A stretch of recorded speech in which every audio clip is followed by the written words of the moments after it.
They say the chronicles of the Primordial Realm are written not in ink, but in scars and echoes of power.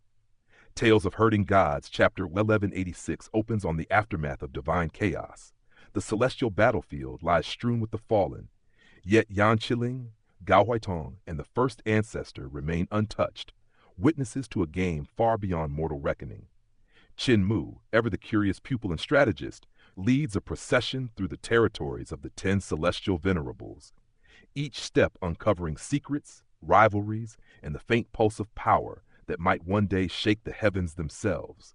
Meanwhile, the Apothecary has brewed a spirit pill that bends the line between medicine and death, forcing Qin Mu into a dance with lethal energy that threatens to unravel even his primordial spirit.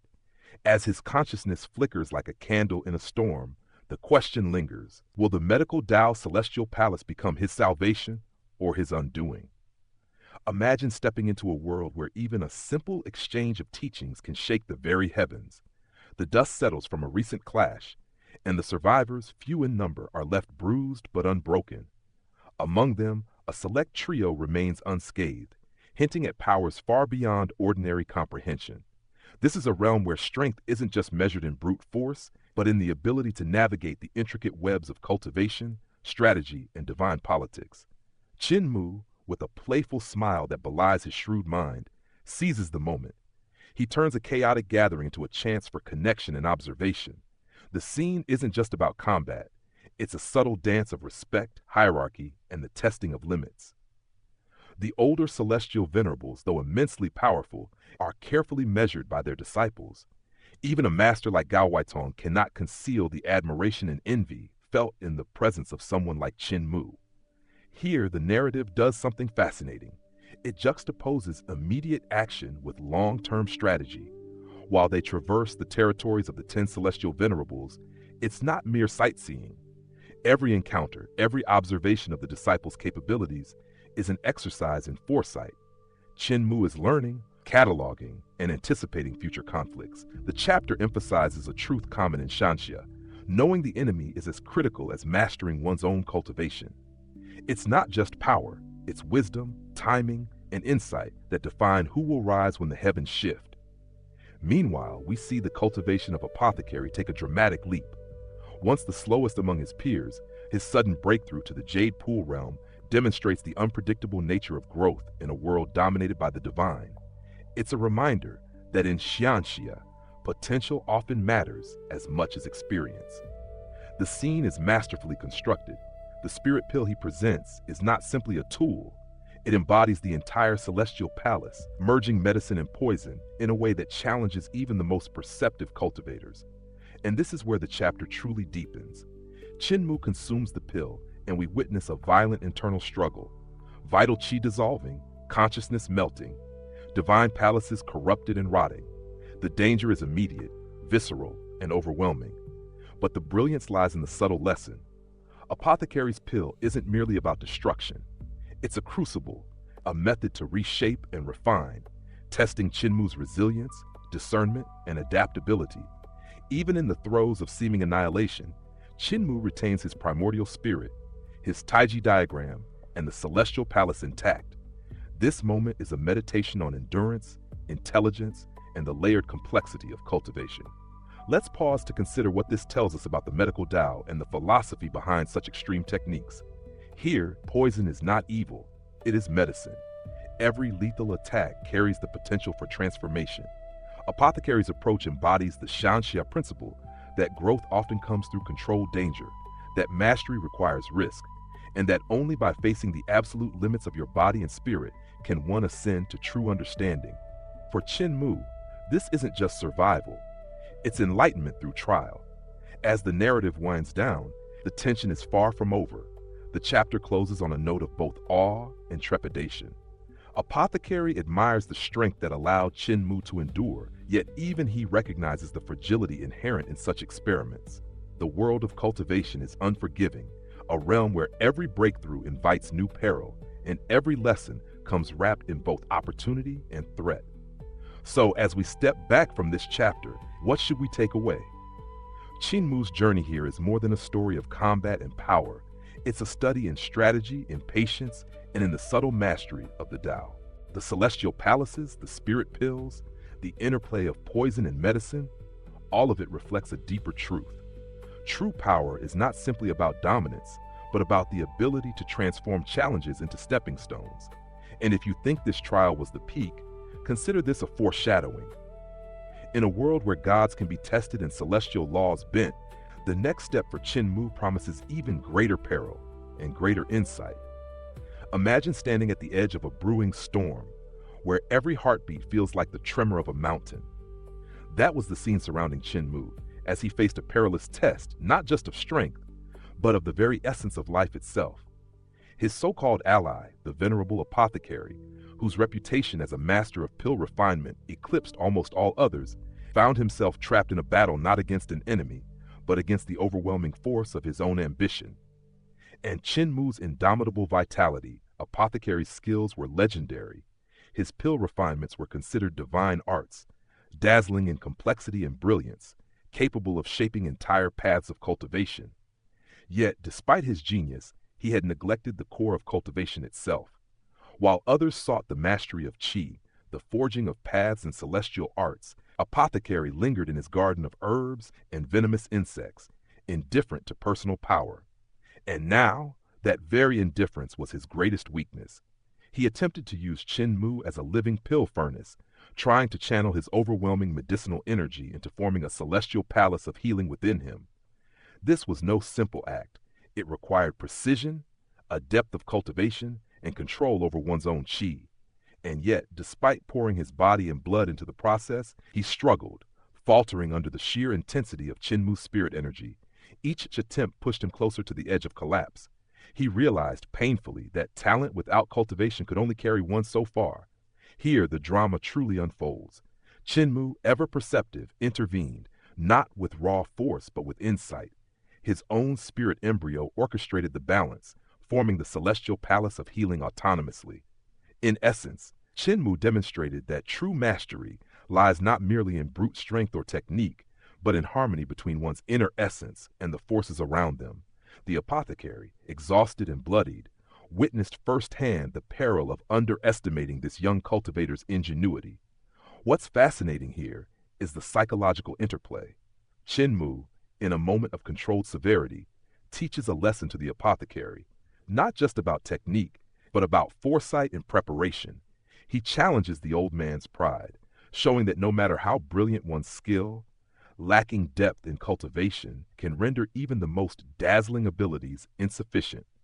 This moment is as much about character development as it is about power scaling.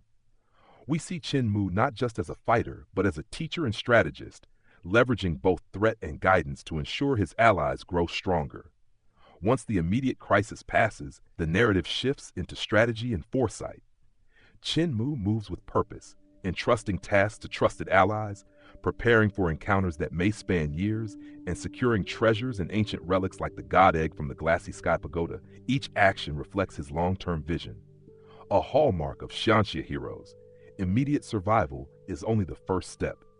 True mastery requires preparation, cultivation of allies, and understanding the hidden mechanisms of the universe itself. And then comes the foreshadowing that elevates the tension to cosmic proportions. As Qin Mu steps beyond the protection of the glassy sky pagoda, the universe itself seems to scream in agony. The remnants of a previous cosmos collapse and wail, a chilling reminder that even in moments of personal triumph, the fabric of reality is fragile, and the next stage of challenges looms vast and terrifying. This is not just spectacle, it signals a shift in the narrative scale, from individual battles to cosmic trials, a hallmark of the Grand Wuxia Xianxia tradition. What this chapter teaches us is layered. It is about the limits of raw talent versus disciplined cultivation, the importance of guidance and foresight, and the responsibility that comes with power. Qin Mu exemplifies the ideal of a cultivator who balances ingenuity, compassion, and ruthless strategic thinking, setting the stage for trials far beyond mortal comprehension. And as the universe shudders around him, we can't help but wonder, how will he navigate a cosmos crying out in ruin, and what new heights of mastery will he achieve in the crucible of destruction? Imagine standing at the edge of annihilation, watching the very fabric of the universe unravel before your eyes. Stars dissolve into nothingness, mountains collapse into streams of energy, and even the laws of reality, the Tao itself, shatter like glass. This was the nightmare that Qin Mu faced, a trial that would test the limits of mortal courage, divine power, and sheer ingenuity. In this moment, Qin Mu's body and primordial spirit were no shields against the cataclysmic wave of destruction. His cultivation, vast though it was, seemed trivial against a force that devoured existence itself. And yet, in the heart of this cosmic storm stood the ancient black tree, a monument to an era before time, vibrant with swirling lights and ageless energy. It was his only anchor, the fragile tether between survival and complete erasure. Now, here's where the true drama begins. In desperate inspiration, Qin Mu turned to the ancient god egg he had brought along, a relic imbued with a Tao of its own. This egg wasn't just a tool, it was a sentient artifact, sensing the approaching apocalypse and actively shielding him. As the universe's destructive waves threatened to crush all hope, the egg erupted with Tao runes, forming a fragile but vital shield. Without it, he would have been nothing but dust in an instant. What's fascinating here is how the narrative intertwines cultivation and instinct. Qin Mu's use of the Overlord Body 3 elixir technique shows not just raw strength, but the adaptability of a true cultivator. He channels energy through his legs, merging technique and Tao understanding to move at impossible speeds. At this stage, speed isn't just physical. Space and time themselves warp, turning the act of reaching the divine tree into a cosmic sprint where every second teeters on the edge of oblivion. And yet, even with the egg's protection, the danger is palpable. Cracks form, shards of eggshell fly, and Qin Mu suffers real injuries. The universe's destructive force is relentless, impartial, and utterly terrifying. It's in these details that we see the stakes. Not just survival, but the immense cost of meddling with forces far beyond ordinary comprehension. Finally, he reaches the base of the divine tree, and in that instant, reality itself seems to shift. He stumbles back into his own universe, limping yet alive. But survival brings its own burdens. The ancient god inside the egg has vanished, leaving behind only potent egg liquid, an essence so concentrated it writhes and roils within his body. It's not nourishment, it's a puzzle, a living energy that defies digestion, forcing Qin Mu to reckon with power that cannot yet be tamed. This moment is more than physical discomfort. It symbolizes the lingering consequences of brushing against cosmic-scale power.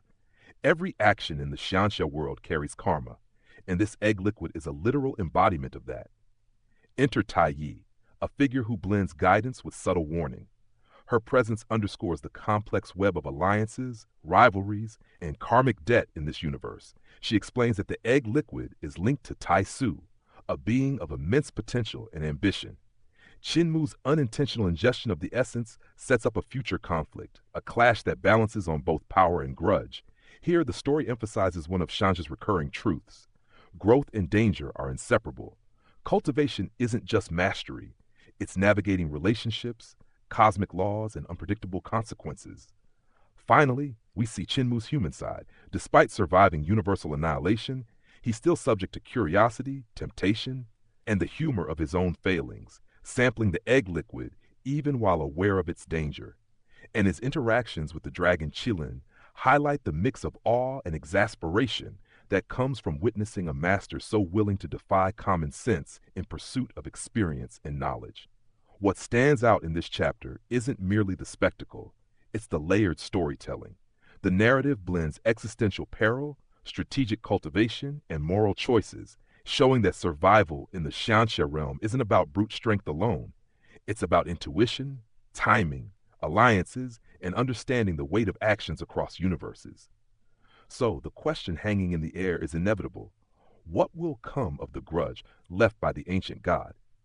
How will Qin Mu reconcile the power he's absorbed with the enemies and allies it will inevitably draw? One thing is certain.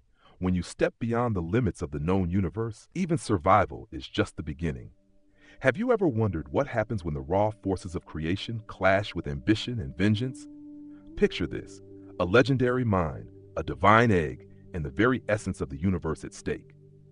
Today, we delve into the tale of Tai Su, Qin Mu, and the cosmic intricacies of the Tai Su mind, a story where Tao, destiny, and desire collide in ways that shake even the heavens. Our scene opens with Qin Mu holding the enigmatic Tai Su Divine Stone, a cube that refuses to stay still, its edges and core constantly shifting, a symbol of the mutable Tao itself. This isn't just a trinket, it is the key to understanding Tai Su, the primordial force of transformation. As Qin Mu absorbs its power alongside the egg liquid in his stomach, something extraordinary occurs. His body, spirit, and even his divine treasures resonate with an immense Tao, a rhythm that sings of creation itself. Here we witness not just a character growing stronger, but a mortal touching the essence of a cosmic principle. Tai Su, the genesis of matter from energy, the embodiment of the ability to change anything into anything. This is where the story becomes more than action, it becomes philosophy. Qin Mu realizes that Tai Su's power is fundamentally different from Tai Chi or Tai Chu. While Tai Chi's Tao is energy-based and incorporeal, Tai Su represents the process of energy becoming substance. It is the raw material of the universe, capable of fulfilling any desire because it is, at its core, the very nature of change. When we think about cultivation in Xianxia, it's often about refining one's body, spirit, and soul. Here, Qin Mu is refining his understanding of existence itself, grasping the subtle differences between creation, energy, and form. But let's pause to examine the stakes. A tenth of the Tai Su divine egg has been used, yet even that fractional power leaves a profound impact. Qin Mu faces a choice: to continue exploring the mind or to pursue the next step in his journey, the Great Simplicity Divine Stone. This is classic Xianxia tension. Power is infinite in potential, but finite in opportunity. Every choice carves a path through the heavens. Enter Tai Su herself. She manifests as a woman, a clever guise to communicate more easily with mortal-minded beings. Yet her presence radiates authority and power beyond comprehension. Her encounter with the other goddess, Tai Yi, is a study in divine psychology. Tai Su's fury over her broken chance to achieve the Tao mirrors a central theme in cultivation narratives. Even the gods are not immune to ambition, jealousy, and the need for revenge. Her anger is raw, immediate, and justified. She has been robbed of her potential, and the universe seems indifferent. What stands out here is how Tai Su embodies the tension between transcendent power and mortal limitation. She understands the Tao, yet her mortal heart drives her toward vengeance. Tai Yi, on the other hand, represents the detached perspective of a perfected Taoist, urging calm and balance. This contrast highlights a recurring lesson in Xianxia. Ultimate strength is meaningless without the wisdom to wield it. The conflict escalates when Tai Su confronts the obstacles guarding the Tai Su mind. A divine weapon hovers above the entrance, formless and terrifying, a literal embodiment of the mind's defenses. Even a god must respect limits. Here, we see that power without strategy can be fatal. Tai Su's decision to withdraw and seek aid from the Tao friend in the Taiji mind is a masterclass in situational awareness. It's not just raw strength, it's insight, planning, and the understanding that even gods cannot act recklessly. And this sets up the tension for what's to come. Tai Su's fury is real, but so is the challenge ahead. The mind, the divine weapons, and the cosmic forces all present a gauntlet. The story subtly reminds us that in the realm of immortals, ambition alone is insufficient. Mastery over Tao, timing, and alliances dictates survival, and perhaps dominance. So what does this teach us? Qin Mu's journey through the Tai Su Divine Stone illustrates the philosophical depth of Xianxia cultivation. Understanding the essence of creation is as vital as refining power. Tai Su's wrath demonstrates the human-like vulnerabilities of gods. Anger, pride, and revenge can drive even the immortal. And the cosmic defenses of the mind highlight an eternal truth. The universe itself enforces balance, even against divine fury. The stage is set. Tai Su retreats, not defeated but calculating, ready to return with guidance, ready to carve a path through the universe's obstacles. The tension is palpable, and the audience is left wondering, who will shape the future of these minds, and at what cost? In the world of Xianxia, every action resonates across the heavens, and no ambition is too small to alter the fate of gods. Imagine a world where even the skies themselves bend to the ambitions of immortals, where a single egg holds the power to reshape a cultivator's destiny. Today we follow Qin Mu, a master whose mind is as sharp as his Tao, navigating the treacherous currents of celestial politics and the perilous secrets of ancient cultivation. Having just departed the domain of Celestial Venerable Gong, Qin Mu is met with a rare gesture of respect from Nan Sihua, the empress and disciple of Gong himself. Her courtesy is formal, almost rehearsed, yet beneath it lies a cautious judgment. She senses the frivolity in Qin Mu, comparing him to Son of Heaven Yin, a reminder that appearances in this world are often deceptive. But Qin Mu, ever calm and calculating, isn't swayed by flattery or skepticism. Instead, he secures 8 precious Taisu divine stones, each a fragment of the universe's residual power, intending to refine the mysterious egg liquid he has consumed. This is no simple experiment. It is the meticulous alchemy of a cultivator on the edge of a breakthrough. The significance here is twofold. First, Qin Mu's interaction with the stones demonstrates a deep understanding of the Taisu realm's Dao runes, an insight few could claim. By harmonizing the divine stones with the stubborn egg liquid within him, he accelerates his own cultivation, gaining both knowledge and power simultaneously. Yet he tempers ambition with prudence. He knows the Tai Shi egg is beyond his reach, its hardness capable of shattering even the strongest emperor's throne cultivator. This is a subtle reminder of the boundaries that even extraordinary talent must respect. As he journeys back through the spirit-energy mutual shift bridge toward eternal peace, we see Qin Mu's strategic mind at work. He anticipates who might challenge his bridge, considering celestial rivals in the ever-unpredictable Yunchushu. Here, the narrative isn't just about movement, it's about foresight. A cultivator's strength is measured not only in power, but in anticipation and understanding of potential threats. Upon reaching the capital, Qin Mu finds a rare moment of human connection with Ling Yushu, the current empress. The scene is intimate, yet layered with subtle political tension. Even as they relax in the imperial garden, discussing cosmic battles and the fate of void beasts, every gesture hints at responsibility, trust, and the unspoken weight of rulership.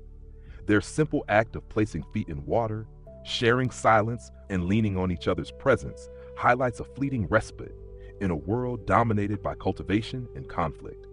These moments are vital. They reveal that even legendary figures are human at their core, craving peace amidst chaos. But Qin Mu's mind never strays far from duty. He contemplates the great void, the immense threat of celestial invasions, and the delicate handling of the void beast. His strategic thinking underscores a crucial principle of Xianxia storytelling. Power is meaningless without wisdom and foresight. Every action is a thread in the tapestry of fate, each choice rippling outward with potential consequences. The chapter crescendos as Qin Mu finally reaches the surging river at dawn. Here, the imagery of the red sun scattering across the rippling waters is more than poetic. It signifies renewal, the promise of new strength, and the awakening of latent potential. With Celestial Venerable Ling's peachwood hairpin, he summons a ghost ship beneath the water, a symbol of his mastery over both spirit and matter.